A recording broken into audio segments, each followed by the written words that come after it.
नमस्कार, मी अजित चव्हाण. रणसंग्रामच्या जेननेक्स्ट मध्ये आपलं स्वागत.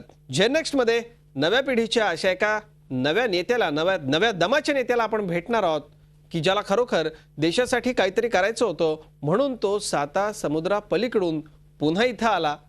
आपल्या देशानं आपल्याला हाक मारली आहे असं म्हणत तो ज्याला चिखल म्हटलं जातं अशा राजकारणात उतरला, निवडणूक लढली, जिल्हा परिषदेचा सदस्य झाला. बुलढाणा जिल्हा परिषदेच्या अमेरिका रिटर्न जिल्हा परिषद सदस्याला आपण आज भेटणार आहोत. आणि ही स्टोरी खरोखर अगदी शाहरुख खानच्या स्वदेश चित्रपटासारखीच आहे. जिल्हा परिषद सदस्य बाळासाहेब दराडे यांना जेननेक्स्ट मध्ये आज आपण भेटणार आहोत. बाळासाहेब, आमच्या विशेष कार्यक्रमामध्ये आपलं खूप खूप स्वागत. नमस्कार, धन्यवाद. बुलढाणा जिल्ह्यामधला लोणार ते USA हा प्रवास कसा होता?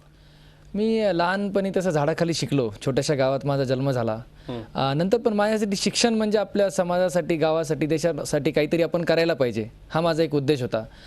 माझ्या मनात लहानपणी कधी नव्हतं की अमेरिका किंवा मोठं प्रोजेक्ट्स तिकडे काही असं करण्याची इच्छा नव्हती. पण माझ्या डोक्यात नेहमी पण आपण काहीतरी एक नवीन नवीन कल्पना यायच्या. मी इंजिनिअरिंगला जेव्हा शिकत होतो तेव्हा सहज एका नासाच्या प्रोजेक्टबद्दल मला काम करायची संधी मिळाली. आणि नंतर इंजिनिअरिंग झाल्यानंतर त्या माध्यमातून मी अमेरिकेमध्ये गेलो. तिकडे MS नॅनो टेक्नॉलॉजीमध्ये केलं. हा असा एकंदरीत एक प्रवास होता. नासामधल्या तिथल्या प्रोजेक्टवरती तुम्ही काम करत होतात नासाच्या, आणि तसं म्हणायला गेलं तर पैसे, पुढे पद, या सगळ्या गोष्टी सगळ्या ऐशोआरामात लोळत असताना पुन्हा भारतात यावं आणि निवडणूक लढवावी असं का वाटलं? अमेरिकेतून इकडे तर निवडणूक लढवणं हा माझा उद्देश नव्हता. मी तेव्हा विचार नव्हता केला की मी राजकारणात येईल. म्हणजे अमेरिकेतून इथे येईपर्यंत निवडणूक वगैरे तेव्हा नव्हता. एक समाजकारण आणि एक तरुणांच्या माध्यमातून एक आपलं राष्ट्र निर्माण कसं होईल, युवकांच्या माध्यमातून ग्रामविकास कसा होईल, आणि सोबतच डॉक्टर APJ अब्दुल कलाम, श्री रविशंकरजी जे माझे आदर्श आहेत, ते अमेरिकेमध्ये आले होते. ते म्हणाले की youth must come back to India. आणि सोबतच अण्णा हजारेंचं लोकपाल भ्रष्टाचार विरोधाचं आंदोलन चालू होतं. त्या आंदोलनानं मी प्रेरित झालो. आणि त्यासोबतच इजिप्तची जी क्रांती झाली होती एका तरुणाने केली. ह्या सगळ्या घटना आणि एक मनामध्ये जी तळमळ होती, एक माझं रक्त सळसळत होतं जेव्हा अन्याय, अत्याचार, भ्रष्टाचार आणि गावाकडे ज्या गोष्टी चालल्यात आपल्या मातृभूमीत. आणि एक ओढ होतीच की विज्ञानामुळे जरी मी भारतातून अमेरिकेत गेलो, पण आपला जो क्रांतिकारी इतिहास आहे, आपल्या देशातली जी परिस्थिती आहे, त्यामुळे मी तिथं जास्त वेळ थांबू शकलो नाही. बाळासाहेब, जिल्हा परिषदेची निवडणूक आपण लढवावी असं का वाटलं? मला खरं तर अगोदर जिल्हा परिषद माहीतही नव्हतं. म्हणजे खरं सांगायचं तर माझं पहिलं मतदान मी स्वतःला केलं. जिल्हा परिषद याच्यामुळं की मी छोट्याशा गावात माझा जन्म झाला. जे आपलं रूट आहे, back to the basics, back to the roots, की आपल्या गावात एक आदर्श गाव घडलं पाहिजे. अण्णा हजारेंनी जसं गाव बनवलं, पोपटराव पवारांनी जसं गाव बनवलं, असं एक मॉडेल विलेज बनवणं हे माझं स्वप्न होतं. आणि मी जिल्हा परिषदच्या माध्यमातून, पंचायत राजच्या माध्यमातून मला वाटलं की आमदारकी, खासदारकी ठीक आहे, परंतु बेसिक जर समजायचं असेल अगोदर तर आपल्याला ग्रासरूटवरती जावं लागेल. तुमची कौटुंबिक परिस्थिती नेमकी काय? घरामधून कोणी राजकारणामध्ये याच्या आधी होतं का? काही राजकीय वारसा आहे का? वडील तसे लोकल पॉलिटिक्समध्ये होते, परंतु ते समाजसेवक म्हणून तिथे काम करायचे. आणि 4 वर्षापूर्वी माझे आईवडील दोघेही ते वारले. तर एक घरामध्ये जे वातावरण होतं, आध्यात्मिक एक सेवेचं वातावरण होतं. आणि मला लहानपणी जे शिक्षक पण जे मिळाले योगायोगानं, ते शिक्षक एक ब्रह्मचारी होते. आणि त्यांच्याकडून मला खूप चांगले संस्कार मिळाले की एक समाजसेवेचं, देशसेवेचं आणि एक स्वतःला वाहून घेणं कुठल्याही एका गोष्टीसाठी, हे असे संस्कार लहानपणापासून घरात मिळाले. बाळासाहेब, या सगळ्या प्रवासामध्ये तुम्ही भारतातून अमेरिकेत गेलात, सगळे तिथले बदल तुम्ही पाहिले असतील, तिथली प्रगती सगळी पाहिली, एक संशोधक म्हणून काम करत असताना तिथल्या सुखसोयी सगळ्या अनुभवल्या असतील. पण पुन्हा आपल्या देशामध्ये येण्याचा निर्णय जेव्हा तुम्ही घेतला, तेव्हा नेमकी मनस्थिती काय होती? त्यावेळेस जे आंदोलन चाललं होतं की पूर्ण देश जो एक सगळे तरुण पिढी बाहेर पडली होती, मलाही वाटलं मी काहीतरी करायला पाहिजे. आणि जर तिथे होऊ शकतं तर आपल्या भारतात का होऊ शकत नाही? इथून लोक जाऊन तिथे संशोधक होऊ शकतात, तिथे ते ओबामाच्या टीममध्ये ॲडवायझरी बॉडीवरती जाऊ शकतात, तर आपण आपल्या भारतात का नाही करू शकत?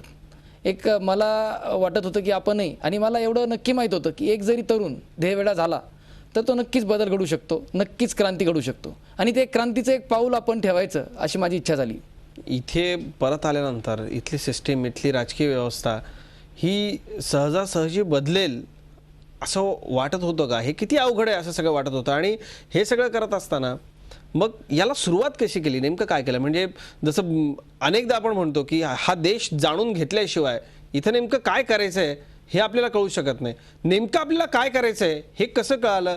आल्यानंतर भारतामध्ये नेमकं काय केलं सुरुवातीला? मी माझ्या आईवडिलांच्या स्मृतिप्रित्यर्थ शंकरा ग्राम परिवर्तन सर्वप्रथम ही एक NGO चालू केली, हा एक प्रोजेक्ट चालू केला की एक तरुणांच्या माध्यमातून ग्रामविकास, व्यक्तिविकास, कृषी विकास आणि ग्रामविकास असं हे माझं मॉडेल होतं. या मॉडेलसाठी मी परत आलो. गावागावात काम चालू केलं. माझ्या जे 20-22 गावं आहेत आणि त्या माध्यमातून मी लोकांचे पूर्ण समस्या प्रश्न जाणून घेतले.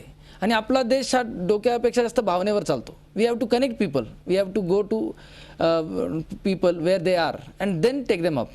तर ते मला नक्की माहीत होतं. आणि एक माझा एक प्लस पॉईंट असा होता की I can connect easily, I can connect to grassroot, I can connect to village as well as I connect to city or let us say US or any develop nation. तर मला वाटलं की या स्किलचा आपण कुठेतरी फायदा केला पाहिजे. आणि निश्चितच बदल, क्रांती काय एका दिवसात होणार नाही, एका रात्रीत होणार नाही, याला वेळ लागेल, पण त्याची सुरुवात आपण करू शकतो. एक पॉझिटिव्ह डिरेक्शनमध्ये आपण त्याला एक लोकांना, तरुणांना एक दिशा देऊ शकतो, एक hope. We can hope for the change. Balasaheb, जिल्हा परिषदेच्या निवडणुकीला उभं राहताना 50%पेक्षा जास्त मतं तुम्ही घेतली आणि तुम्ही निवडून आलात.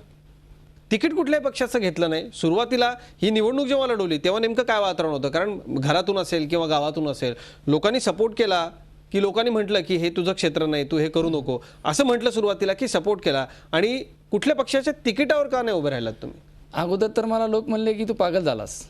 अमेरिकेतून समाजसेवेपर्यंत ठीक आहे, पण आपल्या भारताचं आणि ग्रामीण भागाचं राजकारण आणि विशेषतः विदर्भातलं, बुलढाणा जिल्ह्यातलं एक शेवटचं टोक पांगराडोळे सर्कल, तिथलं जे राजकारण होतं, लोक म्हणले की तू पागल झालास. माझे मित्रही म्हणले की ते बदल होणं शक्य नाही. परंतु मला माहीत होतं की एक माझा गोल होता की अवेअरनेस, जनजागृती, लोकांपर्यंत आपले विचार पोहोचवणं हे माझं महत्त्वाचं एक ध्येय होतं की मी माझे विचार लोकांपर्यंत पोहोचवणार आणि लोकांमध्ये एक स्वाभिमान निर्माण करणं. लोकांमध्ये एक जी भीती निर्माण झाली, मला मुळीच राजकारणात जिंकणं हारणं हा माझा उद्देश नव्हता आणि आत्ताही मला त्याची कुठली भीती वाटत नाही. पद, पैसा, प्रतिष्ठा किंवा प्रसिद्धी ह्यासाठी राजकारण नाही, तर एक आपल्याला राजकारणाची दिशा बदलण्याची गरज आहे. आणि जरूर अवघड आहे, परंतु अशक्य नाही. कारण की मी जिल्हा परिषदला करून दाखवलं. त्याच धर्तीवरती अरविंद केजरीवाल यांनी दिल्लीमध्ये जो परिवर्तन केलं, तर बदल होऊ शकतो. आता लोकांना ते, आणि लोक पण. बाळासाहेब, पहिल्या निवडणुकीला खर्च किती आला? माझ्या पहिल्या निवडणुकीला खूप अत्यल्प, म्हणजे लिमिटच्या मध्ये खर्च आला. 1-1.5 लाख रुपये खर्च आला. आणि तो पण मोस्टली लोकांनी मला 10 रुपये, 20 रुपये, 50 रुपये असे माझी गाडी अडून डोनेशन देऊन केला. आणि आता ह्या निवडणुकीतही मला तो अनुभव येतोय की 1 नोट 1 वोट. मी म्हणायच्या अगोदरच मला माझ्या छोट्याशा सभेनंतर लोक डोनेशन्स करतायत. क्या बात आहे. बाळासाहेब, हा सगळा अनुभव म्हणजे या निवडणुकीच्या दरम्यान किंवा या सगळ्या प्रोसेसच्या दरम्यान खूप लोक तुम्हाला भेटले असतील. कसे अनुभव कसे होते निवडणुकीच्या दरम्यान? जिल्हा परिषदला माझा नारा होता, ना जात, ना पात, ना पक्ष. आपण बघतो आता निवडणूक म्हणली की पैसा असेल, महाराष्ट्रात पर्टिक्युलरली जातीपातीचं राजकारण असेल, परंतु अजूनही लोकशाही जिवंत आहे, बदल होऊ शकतो. अजूनही खूप लोक आपल्याला पॉझिटिव्ह विचाराचे मिळतात.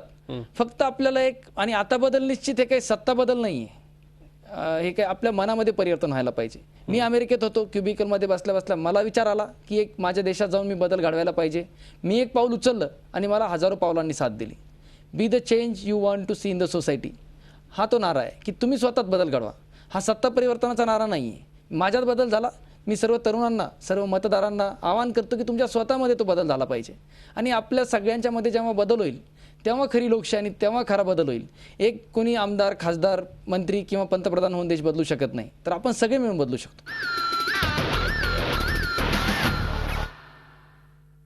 जननेक्स्ट मध्ये पुन्हा एकदा स्वागत. आपण बोलतोय बुलढाणा जिल्हा परिषदेचे जिल्हा परिषद सदस्य बाळासाहेब दराडे यांच्याशी. बाळासाहेब, अरविंद केजरीवाल यांचे आमदार जेव्हा निवडून गेले, त्या आमदारांना विधिमंडळ काम कसं चालतं, कामकाज विधिमंडळाचं कसं चालतं याचं ट्रेनिंग द्यायला तुम्ही गेला होतात. सगळ्यांना असं वाटलं होतं आम आदमी पार्टीच्या तिकिटावरती तुम्ही लढाल, पण आता खासदारकीसाठी तुम्ही शड्डू ठोकून मैदानात उभे राहिलात. अपक्ष का? मी आम आदमीच आहे, परंतु पार्टी नाही. मी ज्या उद्देशानं ध्यान आलो होतो, जे माझा अगोदरचा नारा होता, ना जात, ना पात, ना पक्ष, राष्ट्र निर्माण, एकच लक्ष. आणि खरी जर लोकशाही आणायची असेल, आता मी जिल्हा परिषदच्या माध्यमातूनही बघतोय, आता सध्या पक्षशाही आणि पार्टीशाही आहे. खरी लोकशाही जर आणायची असेल तर काही जे लोक आहेत जे खरं त्यांचं बोलू शकतात, लोकांच्या भावना व्यक्त करू शकतात, ह्या ध्येयानं मी आलो. त्याच्यामुळं आणि एक जनतेचा प्रतिनिधी म्हणून अण्णांनी पण मला सपोर्ट दिलेला आहे. अण्णांनी एक सपोर्टचं पत्र दिलं, नव्हे तर त्यांनी देशातली पहिली राजकीय सभा माझ्यासाठी घेतली. हे मी एक माझं स्वतःचं भाग्य मानतो. आणि अण्णांच्या विचारानं प्रेरित होऊन मी भारतात परत आलो होतो. तर त्याच विचारानं त्यांचे आशीर्वाद घेऊन त्यांच्या मार्गदर्शनानं मी या खासदारकीच्या लोकसभेच्या मैदानात उतरलो आहे. तुमच्या बरोबर जे कार्यकर्ते जोडले गेलेले आहेत, मग ते कार्यकर्ते तुमच्याबरोबर कसे काय राहतात? कारण आपण बघतो की कुठल्या तरी राजकीय पक्षाच्या पदाच्या मोहासाठी किंवा बाकी इतर गोष्टींच्यासाठी कार्यकर्ते राजकारणामध्ये काम करत असतात, पण तुमच्या पाठमागचे कार्यकर्ते का टिकून आहेत? पक्ष पुढे तुम्ही स्थापन करणार का? अपक्ष एकटेच पक्ष किंवा इतर गोष्टी तुम्ही चालवू शकत नाही. आमच्यासोबतचे कार्यकर्ते आहेत, त्यांना पहिली प्रायोरिटी देश आहे, पक्ष नाही, कंट्री फर्स्ट. आणि जे ध्येयवेडे आहेत, जे क्रांतिकारी आहेत, असे लोक जुळतात. आणि एक सगळ्या लोकांच्या मनात भावना आहे, एक बदल व्हायला पाहिजे. क्रांतिकारी विचार सर्वांच्या मनात आहेत. त्या सगळ्यांच्या विचारांना आमचा विरोध कुठल्या व्यक्ती आणि पक्षाला पण नाही आहे. आमचा विरोध मानसिकतेला आहे. आपल्या प्रत्येकाची मानसिकता आहे, त्या मानसिकतेत बदल व्हायला पाहिजे. आणि पुढे म्हणजे सध्या ही जी वाटचाल आहे, जेव्हा लोकसभेमध्ये असेल, जो कोणी लोकहिताचं सरकार चालवेल त्यांना आम्ही सहकार्य करू. आणि हा देश चांगला चालायला पाहिजे, ह्या देशात विकास व्हायला पाहिजे, ह्या देशात तरुणांना रोजगार मिळाला पाहिजे, असे बरेचसे मुद्दे घेऊन आम्ही पुढे येतोय. लोकांचा आता प्रतिसाद कसा मिळतोय? जिल्हा परिषदेला तर ठीक आहे, तुम्ही निवडून आलात, पण लोकसभा खूप मोठा परिसर असतो, खूप मोठी संख्या असते मतदारांची. मग या सगळ्यांपर्यंत कसे तुम्ही पोहोचणार? काय लोकांमध्ये एक भावना आहे, हा दिल्लीचा प्रतिनिधी नाही आहे, हा आमचा प्रतिनिधी, हा जनतेतून आलेला प्रतिनिधी आहे, मी लोकांचाच प्रतिनिधी आहे, ही एक लोकांमध्ये भावना आहे. आणि एक तळागाळातून, सर्वसामान्य लोकातून, सर्व समाजातून, सर्व वयोगटातून खूप असा उत्स्फूर्त प्रतिसाद मिळत आहे. सर्व पक्षाचेही लोक आम्हाला सपोर्ट करत आहेत, जे की एक ज्यांना वाटतं की एक आपल्याला एक चांगला विकासासाठी एक चांगला नेता पाहिजे. खरं तर परदेशामध्ये बरीच वर्ष राहिल्यानंतर तिथल्याही लोकशाही व्यवस्थेचा तुम्ही अभ्यास केला असेल. काय नेमका फरक वाटतो अमेरिकेमधली जी लोकशाही व्यवस्था आहे तिच्यात आणि भारतामधली जी लोकशाही व्यवस्था आहे त्याच्यामध्ये? There is more responsive politics there. आणि there are two kinds of politics, developmental politics and political politics. आपल्या इकडं राजकीय राजकारण जास्त झालं आहे, एक विकासाचं राजकारण आणण्यासाठी जास्त गरज आहे. आणि we can progress, we are progressing. जरी आपल्याला अशी परिस्थिती दिसत असली तरी त्याच्यामध्ये बरेचसे चांगले उदाहरणं पण समोर येत आहेत. या सगळ्यावरती सविस्तर आपण आणखी बोलणार आहोत बाळासाहेब. खरं तर पहिल्या निवडणुकीच्या वेळेला जसं लोकांनी तुम्हाला म्हटलं होतं की हा वेडा आहे, इथे भारतात येऊन बदल घडवण्याच्या गोष्टी करतो, पण तुम्ही पहिला बदल तुम्ही घडवून दाखवला आणि आताही तुम्ही खूप कॉन्फिडंट आहात. बोलणार आहोत याविषयी.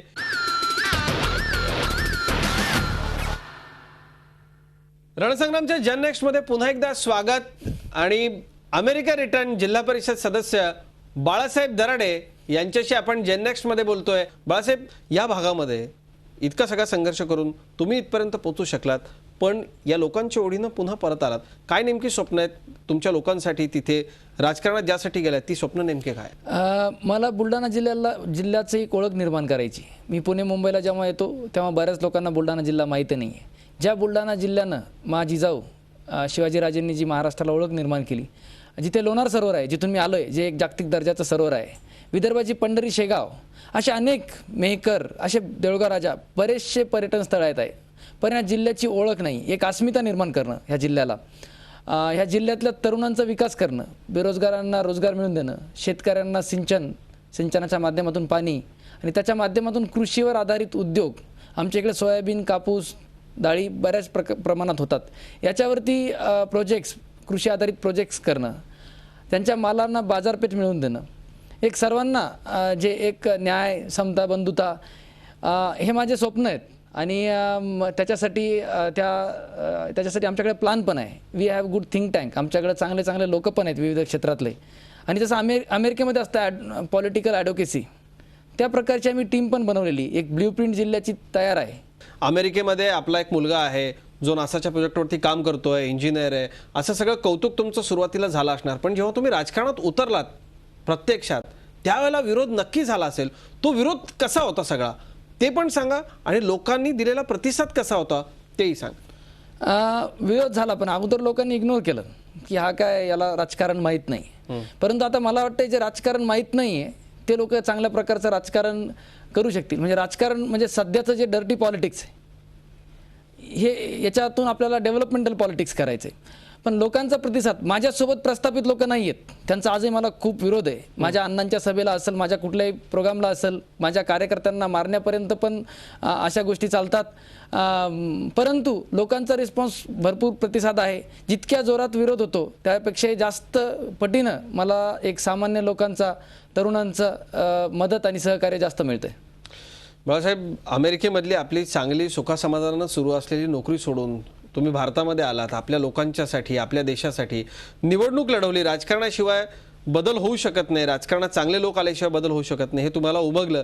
पण असे अनेक युवा नेते आहेत, असे अनेक तरुण या महाराष्ट्रामध्ये, देशामध्ये आहेत, ज्यांना उतरायचं पण हिंमत होत नाही. काही जणांची हिंमत झाली आहे पण प्रस्थापित त्यांना पुढे येऊ देत नाही. अशा सगळ्यांना काय सांगाल? Go and work on the field. आपण जेव्हा ग्रासरूटवरती एक काम करतो, वेगवेगळे प्रोजेक्ट जातो आणि लोकांना त्यांच्या भावनांशी कनेक्ट व्हा, ज्या लेवलला लोक आहेत त्या लेवलला, and have take a risk. जितना बड़ा संघर्ष जीत उतनी बड़ी होंगी. Aware, arise and awaken. Do not stop until you achieve your goal. तर आणि be the change you want to see in the society. And definitely change is certain. जे आमचा आता बदल निश्चित आहे. मी तिथे आमच्या जिल्ह्यात जिल्हा बँकेचा भ्रष्टाचार असेल, बऱ्याचशा गोष्टींसाठी त्यांच्याशी लढतोय.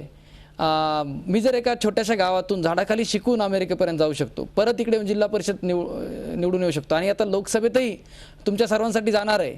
तर माझ्यासारखे जे तरुण आहेत सर्व, तुम्ही ते करू शकता, मला पूर्ण विश्वास आहे. या सगळ्या तुमच्या पुढच्या वाटचालीला आमच्याकडून खूप खूप शुभेच्छा. जनरेशन नेक्स्टमध्ये आलात, आमच्याशी बोललात, धन्यवाद. Thank you very much. जननेक्स्टमध्ये इथे थांबतोय. ताज्या बातम्यांसाठी पाहत राहा झी 24 तास. रहा एक पाऊल पुढे.